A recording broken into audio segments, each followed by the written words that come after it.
Hey, welcome back to another episode of the Brandmerry podcast. I am so excited because today we're talking about time management, but not just any time management. We're going to talk about some of my favorite time management hacks or techniques as it applies to your marketing.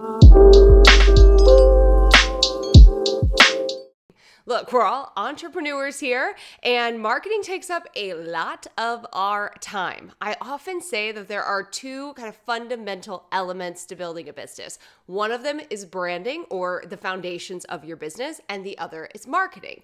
Once your brand is established, it's one of those things that you can go back and you can revisit from time to time. Marketing, on the other hand, is something that repeats and just continues to transform and evolve and happen every single day.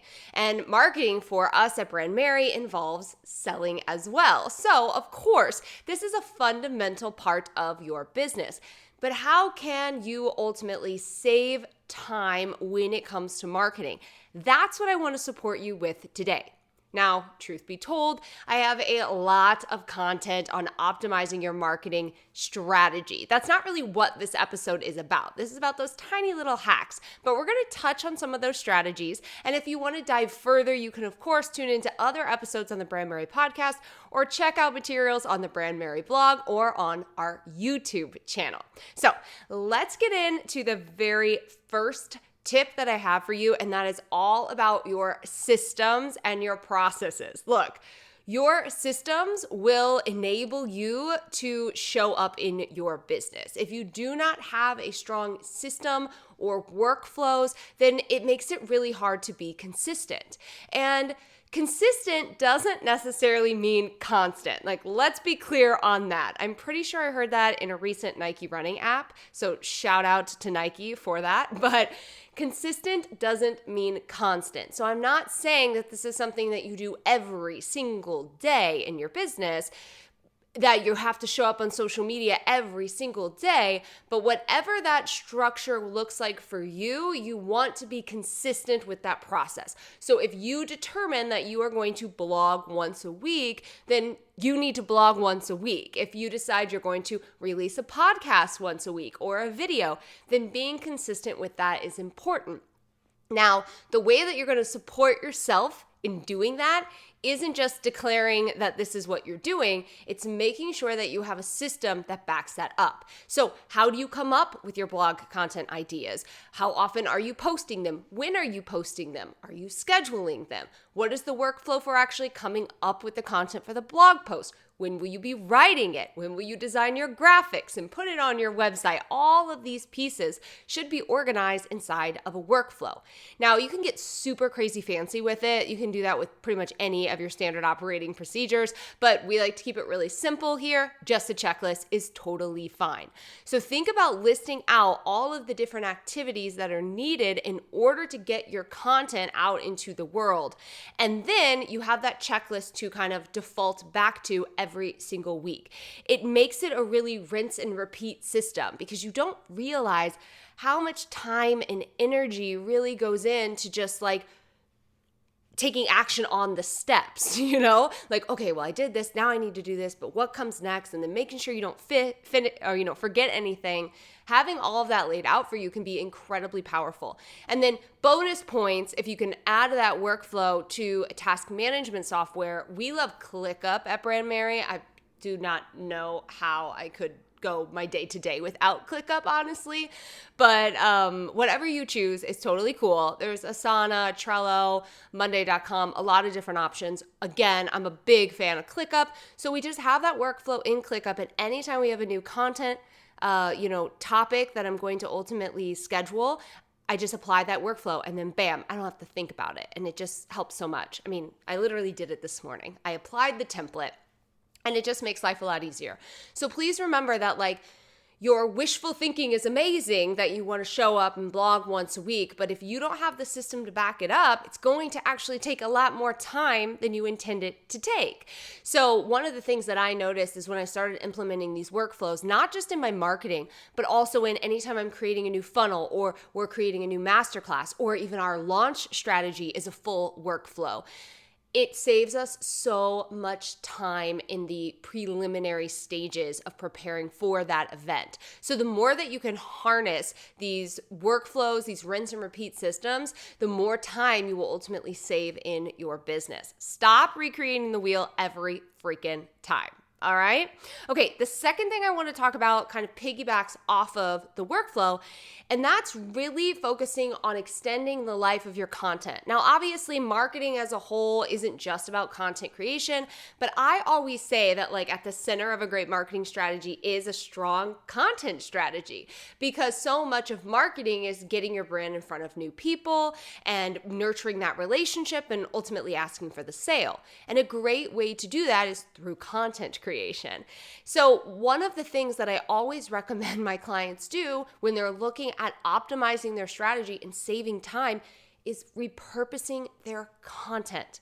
Now, if you have been a listener of Brandmerry for like 30 days, you have probably heard me talk about repurposing. If you've been here longer, you better be repurposing. That's all I'm going to say. But essentially, repurposing is going to save you the most time when it comes to building your business. And here's the thing. I've been repurposing my content since 2016 because out of a need, of a necessity, right? I was building this business while I was working a 9-to-5, and I had a new baby, and it was him and I home, all the time, and my schedule was a little limited. And so I was looking for ways to optimize my content, to extend the life of it. If I made a post on Facebook, could I also use that post on Instagram? And could I then use that post to create, an email to my email list? Or if I wrote a blog, how could I turn that blog into a video and then turn that video and send it via an email, right? Like I was always looking for these opportunities because my time was ultimately limited. Back then, nobody was really talking about repurposing in the way that they are now. So chances are you've heard about repurposing if you are in marketing because of the demand of online marketers today. It is much higher than it used to be. And that's because there are so many different platforms, and showing up consistently is like, suggested. I'm not even going to say that I suggested, but it's suggested by a lot of people. And so when you think about social media primarily, you almost have to repurpose content if you're going to survive, right? Because you have to be posting all of the time.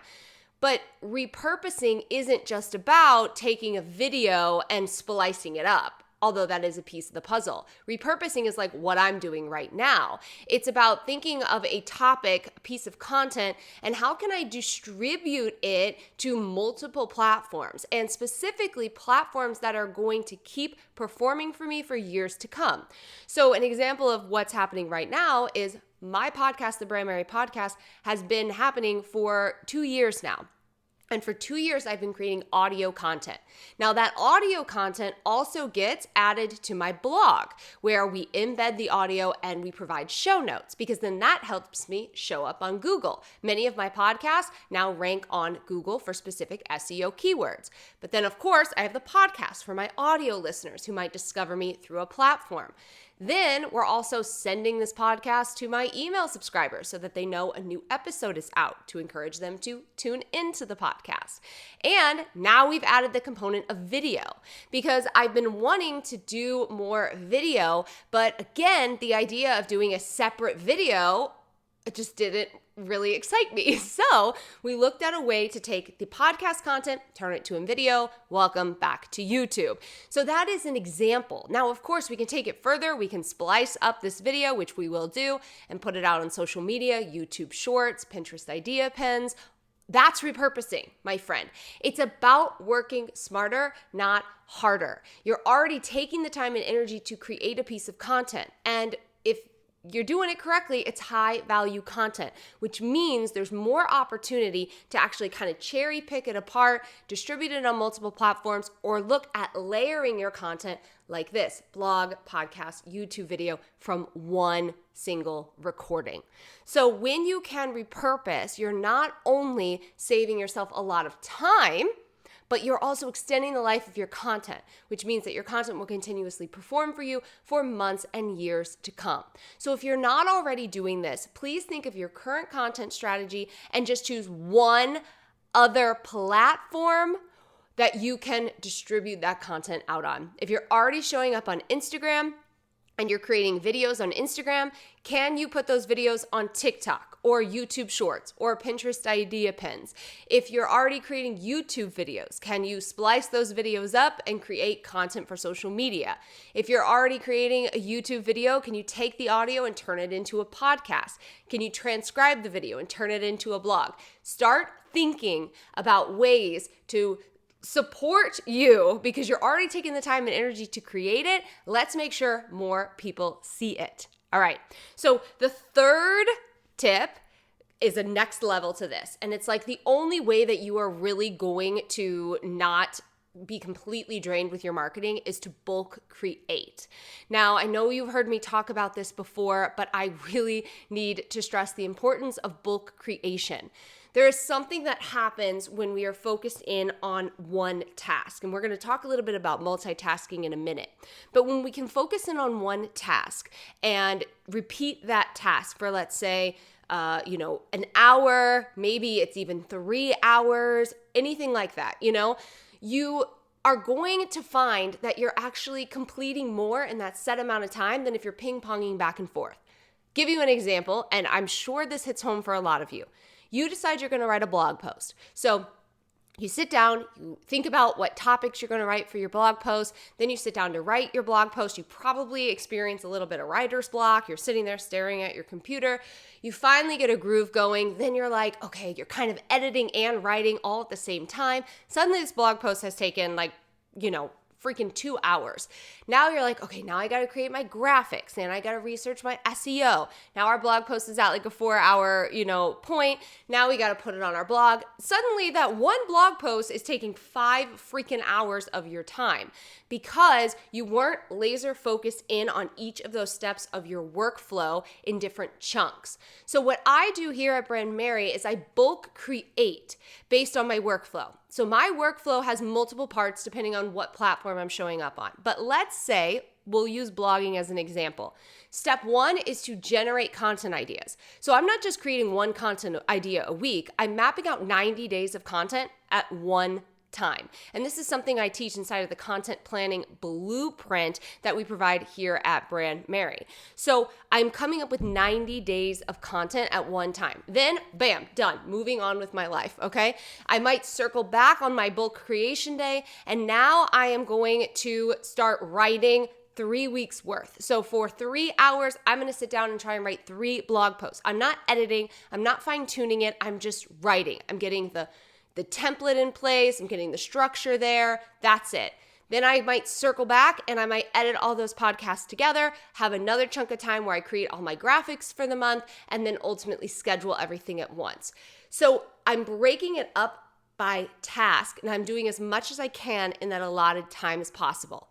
Right now, I'm recording multiple podcast episodes. Now I'm doing 2 a day, but I've been doing it for 3 days. So we've got more than a month's worth of content ready to rock and roll. It's only taking me about an hour and a half to record this content, and then it's ready to go. And then we move into editing, and I can move into writing show notes and different things like that. So look for these opportunities for bulk creation. The biggest thing that you really need to keep in mind when it comes to bulk creation is that it does involve planning. So whether every week you can, schedule a chunk of time that's focused on bulk content creation, or if you like to do a whole month at a time, which is kind of what I like to do, maybe it's a few days the first week of the month or something like that. You'll find your rhythm. It's not going to be perfect at first. I used to be every single week. Now I just like to do like the whole month, and then I know my content is ready to go, but it's going to save you so much time. Trust me, I have tested this theory. I have tested it. It might feel like, oh my gosh, for 3 days, all I'm doing is creating content for an entire month. But then the rest of the month, I'm not doing anything as it relates to my content creation strategy. It's done. It's scheduled. Now I can work on other projects. So another thing that I really love to do is assess my time, because if you don't believe me yet, start assessing your time. For the next week, write down the different tasks that you're doing and how long it's taking you, and the jumping back and forth, and the brain fog and all of that stuff. And then Try the bulk creating and let me know how much time you actually save. Now, I'm going to have an episode that's coming out at the end of June, and we're going to talk a little bit more about actually syncing your content creation with your cycle. And we're going to be talking about that, especially as it relates to entrepreneurs who experience, a menstrual cycle. And this is a game changer. So make sure that you are subscribed so you can listen into that episode, because it makes a huge difference when it comes to bulk creating and knowing kind of which week of your cycle you're actually going to be the most successful. So let's talk a little bit about multitasking. Let's continue this. We're going to go into tip 4. I've got 2 more tips for you. So tip 4 is about taking breaks and making sure that you're not multitasking. So we're piggybacking a little bit off of the bulk content creation or just bulk, scheduling in general. I do the same thing with my client calls. So I put all of my client calls on a bi-weekly schedule, typically on Tuesdays and Thursdays. That's all I'm focused on that day. And it's just so nice. Again, because if every Tuesday I had to juggle content creation, a client call, and another call and something else, it would just be too much. So think about how you can just do this overall with your scheduling. It's so helpful. But on a day-to-day basis, it's also really important that you are supporting yourself via your time management. And if you're anything like me, I'm raising my hand, I always tell myself that I can sit down and just work really hard for a few hours, but then I get so burnt out. And I notice by a certain period of time, I also start to get less productive. I just can't think clearly. I'm struggling to focus, and then everything's just taking longer than it ultimately needs to. And so one of the things that I've really started to embrace are taking these breaks throughout the day and scheduling, my time throughout the day in a more strategic way. So there's 2 methods that I like that I wanted to share with you. And of course, you can use this as a launching off point, find a method that works best for you. But the first one is the Pomodoro method. So if you're not, I've got my notes here too. If you're not familiar with the Pomodoro method, it's essentially a 25-minute work session followed by a 5-minute break. So you schedule 25 minutes, then you take a 5-minute break, and you repeat that 3 times, and then you take a 30-minute break, okay? So I like this method when I have smaller tasks. Maybe I'm just checking in on emails, or I've got to do some scheduling stuff. This is really helpful when I know I probably only need 25, 30 minutes to complete this task. Then I'll take a break. I'll come back, I'll jump to the next one, take a break, next one, and then a longer break. When I'm bulk creating, and you might have noticed this when I said it's about an hour and a half to create these podcasts, when I'm bulk creating, I do the 90-minute method. And the 90-minute method works really well for me. I find that this is kind of my default method. And so essentially I work 90 minutes on one project, and then I take a 20 to 30 minute break. And then I get back in for a 90-minute session, and then I take a 20 to 30 minute break. It's so helpful, and there's so much science behind taking breaks and how breaks actually fuel our creativity. And I'm not talking like a break where I'm still working in my business. I'll go outside, I'll go eat lunch with my family, I'll sit and chill, I might read, I might journal, I might just go for a walk or work out, whatever that looks like. So I highly recommend that you start to think about your day-to-day schedule and how often are you actually taking these breaks, which are fueling your ability to get more done. It's not about working yourself into the ground. It's about, nurturing yourself and nourishing yourself and your schedule so that you ultimately save more time and you have time to do the things that you really, truly enjoy. Not that you can't enjoy marketing. I love marketing, but look, we all hit our ceiling.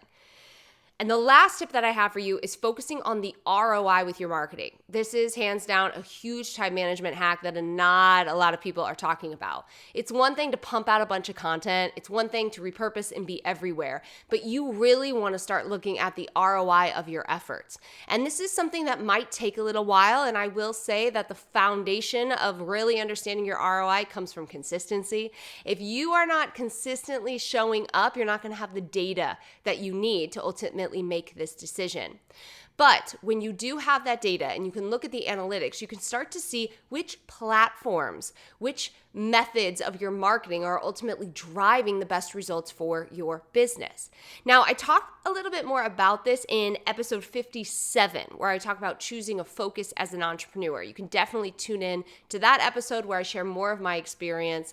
But a great example is around last year, I was making YouTube videos again on a different topic, and I also had my podcast. And what we started to realize is that a lot of the clients who were buying my programs, signing on one-on-one with me, joining us inside of Brandmerry Academy or You Branded, they had been tuning into my podcast and they would tell me that they loved this episode or they listened to my podcast and then decided to work with me. And so it became super clear that the podcast was producing an incredible ROI. And the podcast actually took me less time and energy to create than the YouTube videos. So I started to restructure my schedule and it's been absolutely amazing. Now, obviously, we've added this podcasting feature with YouTube, which I'm so excited about. So I'm back on the platform. But again, I'm not creating another piece of content. I'm just layering my content strategy. So start to look at the ROI of your time and your energy. If you are showing up on Instagram, that's amazing. But are you getting the traffic to your website that you desire? Are you getting the leads? Are you getting the sales? Are you building those relationships? If you are on Pinterest, what does that look like? What's the website traffic look like? And the leads from there. Now, there's all kinds of different back-end things that you can do. But the simplest strategy is when someone purchases from you, just ask them how they found out about you. Hands down. Easiest strategy there is. And they'll typically say, found you on Google or found you on Pinterest or follow you on Instagram. And then you can start to gather that data. Pay attention. People will often tell you as well. And then if you want to get really into it, you could obviously have separate lead generation forms. Like through ConvertKit, we have a form that says like, okay, this person came from Pinterest and we tag them in our system. Or this person discovered this via Facebook. And you can also look at your analytics and things like that. But again, we like to keep it super simple here at Brandmerry. So the main things that you're looking for are what's driving the most traffic to your business. And primarily, we like to measure this with your website. Where are your leads coming from? Which platform is bringing in the most people who are subscribing to your email list or inquiring about your services? And then your sales. People who are purchasing from you, how are they consuming your content? And that can be a huge indicator on where you should be spending your time and your energy. All right, that's it. We got 5 time management marketing tips today. Again, we've got additional resources over on the Brandmerry blog and past podcast episodes on repurposing. And as always, thank you so much for tuning in. I'm going to be back next week. We're going to be talking about video, different types of video, and how you can use video in your marketing, because I truly believe video marketing is one of the best ways to grow your brand. So I hope to have you tune in next week, whether you're watching on YouTube or you're listening in to the audio version of the podcast. Definitely come connect with me over on Instagram at Michelle Knight Co. and let me know what you thought about today's episode. All right, talk to you soon.